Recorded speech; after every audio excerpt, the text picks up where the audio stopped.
Hola a todos y bienvenidos a un nuevo video. El día de hoy vamos a hablar de bronquiolitis, la causa más frecuente de hospitalización en los lactantes y por eso su importancia. En cuanto a la definición, es la infección respiratoria aguda de vías respiratorias inferiores más frecuente en niños menores a 1 año, que se presenta con sibilancias, ruidos bronquiales, y debemos diferenciar este primer episodio que denominamos bronquiolitis aguda de un segundo o un tercer episodio que a este ya la denominamos lactante sibilante recurrente.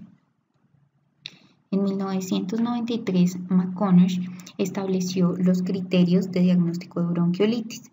Entonces, el primero es el primer episodio agudo de sibilancias en menor de 24 meses, que exista un prodromo catarrales y que presente disnea. En cuanto a la epidemiología, se presenta en 1 de cada 3 niños, del 2 al 3% requieren hospitalización por bronquiolitis, de los cuales el 16% requieren ingreso a la unidad de cuidados intensivos. Del 70 al 80% de los casos es causado por el virus sincitial respiratorio. De hecho, se dio un estudio en 2005 en el cual entre 66.000 a 199.000 niños menores de 5 años murieron por esta patología. Su mayor incidencia es en el invierno y presentar esta patología incrementa el riesgo de enfermedad crónica respiratoria posteriormente. En cuanto a la fisiopatología, inicia con secreciones contaminadas por un paciente enfermo que van a ir a la mucosa nasal o conjuntiva del paciente sano. Posteriormente, durante un periodo de incubación de 4 a 6 días, va a haber una replicación viral en el epitelio nasal, lo que va a producir los primeros síntomas: la congestión, la rinorrea, irritabilidad, mala infección y fiebre hasta en el 50% de los casos. Luego, esto va a viajar a la vía aérea inferior, causando que el virus infecte a las células ciliadas y los neumocitos, lo que va a generar la bronquiolitis. Vamos a hablar específicamente del virus sincitial respiratorio, ya que este es el principal causante de esta patología. Entonces, el virus inicialmente va a incubarse en la vía aérea superior, que posteriormente va a contaminar la nasofaringe a tal punto que el virus va a viajar hasta el tracto respiratorio inferior. Una vez el virus está en el tracto respiratorio inferior, el epitelio va a intentar combatir el virus desprendiendo células y aumentando el moco, lo que va a causar edema en los bronquiolos y obstrucción. A su vez, se va a generar un efecto de válvula, es decir, que una vez entra aire al bronquiolo, por la presión no va a poder salir, lo que va a generar al final un atrapamiento aéreo, es decir, las atelectasias y el colapso del alveolo. En cuanto a la historia natural de la enfermedad, como les decía, inicia con un periodo de incubación entre 2 a 6 días, en donde hay congestión nasal, rinorrea, irritabilidad y dificultad para alimentarse. Cuando ya esto progresa al tracto inferior, van a aparecer nuevas manifestaciones, como son la tos, la disnea, la sibilancia y los signos de dificultad respiratoria, que si la dejamos progresar va a causar una oclusión de los bronquiolos y atelectasias, y esto va a generar las manifestaciones finales, que son el incremento del trabajo respiratorio, la hipoxemia y la cianosis. En cuanto a los agentes etiológicos, el más frecuente es el virus sincitial respiratorio con una incidencia del 50 al 80%, el rinovirus, el virus de la parainfluencia, entre otros. Hay un estudio que demostró que el virus sincitial respiratorio aumenta la estancia hospitalaria con respecto a los otros virus.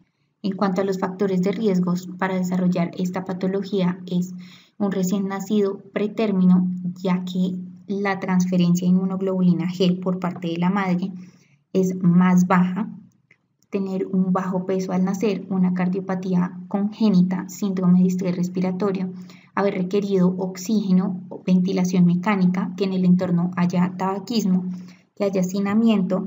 También están los factores socioeconómicos que debemos tener en cuenta. Y finalmente, el clima, ya que en el invierno es más frecuente esta patología.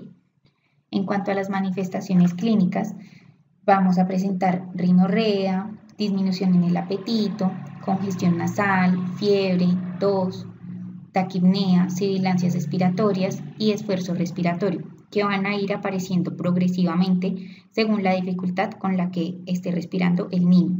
Inicia con aleteo nasal, luego pasa a tirajes intercostales, posteriormente subcostales y finalmente supraclaviculares.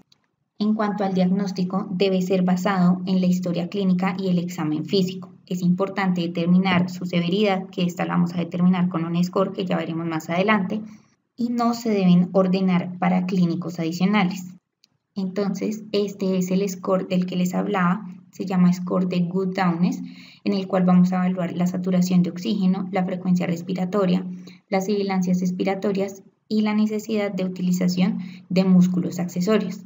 Esto nos va a dar una puntuación que si va entre 0 a 3, vamos a decir que es una afectación leve, si es de 4 a 5, afectación moderada, y una afectación grave es cuando es mayor a 6 puntos. Adicionalmente, ese score no solo nos da el grado de severidad, sino que adicionalmente nos determina la respuesta al tratamiento. En cuanto a los estudios adicionales como el hemograma, la PCR, la procalcitonina, el hemocultivo, sedimento y o urinocultivo, las radiografías de tórax y el test virológico, como les decía, no se recomiendan en ninguno de los casos. El test virológico realmente lo utilizan cuando se están haciendo estudios epidemiológicos. Estos son los criterios de hospitalización y por qué son importantes, porque la mayoría de niños les vamos a dar un tratamiento de soporte y en muchas ocasiones se pueden ir a la casa, pero ¿cuándo tenemos que hospitalizarlos? Cuando es menor de 2 meses, cuando es menor a 6 meses y no tolera la vía oral, cuando presenta signos de dificultad respiratoria, cuando su saturación está por debajo de 92, cuando está al nivel del mar o menor a 90, cuando está por encima de los 2000 metros de altura, cuando hay alteración del estado de conciencia, cuando hay una patología de base o comorbilidades del niño, cuando hay una historia de apnea o cianosis, si hay deshidratación, si hay condiciones de riesgo socioeconómico, como les decía previamente, esto es un factor de riesgo para la patología, cuando el paciente está desnutrido o cuando son prematuros. En cuanto al tratamiento, el objetivo es la corrección de la hipoxia y esto se logra con medidas de apoyo y soporte. La recuperación total es de 5 a 7 días, pero la tos puede persistir hasta 4 semanas. Esto es importante explicárselo a los padres para que no se preocupen porque el niño persiste con la tos. Y la estancia hospitalaria promedio es de 3 a 5 días. Entonces, el soporte con que va a iniciar con una desobstrucción nasal para asegurar la permeabilidad de la vía aérea superior y mantener la ventilación. Además, esto nos va a disminuir el riesgo de complicaciones como la otitis. Esto se hace mediante un lavado y aspirado nasal de una manera suave y superficial que no sea traumática para el niño. Cuanto a la nutrición e hidratación, en casos leves se da ingesta oral de forma fraccionada y en casos graves se da nutrición parenteral.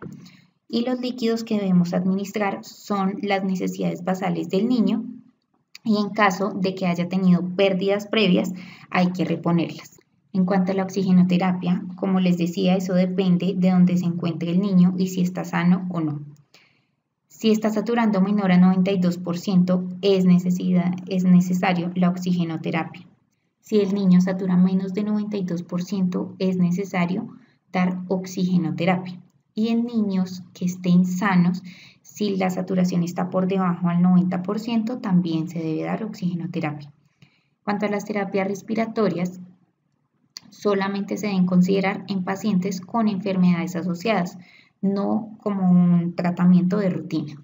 En cuanto a los tratamientos farmacológicos, están el beta-2 agonista, que es el salbutamol. No se usa de rutina, sin embargo, se puede hacer una prueba terapéutica, es decir, dar el tratamiento por 48 horas y si hay mejoría, lo podemos mantener. En cuanto a la epinefrina nebulizada, solamente lo vamos a considerar en pacientes que tengan una dificultad respiratoria severa y que requieran además estar hospitalizados. El bromuro de hipatropio no tiene ningún beneficio, entonces no se debe dar. Y la solución salina hipertónica nos ayuda en el aclaramiento mucociliar y disminuye la estancia hospitalaria. Por lo tanto, se dan niños que quedan hospitalizados y también se debe iniciar como una prueba terapéutica. Los antibióticos no están recomendados a menos de que se tenga la seguridad de que hay una sobreinfección bacteriana. Polivizumab solo en pacientes que estén en riesgo, es decir, neonatos, cardiópatas y que la temporada esté en invierno.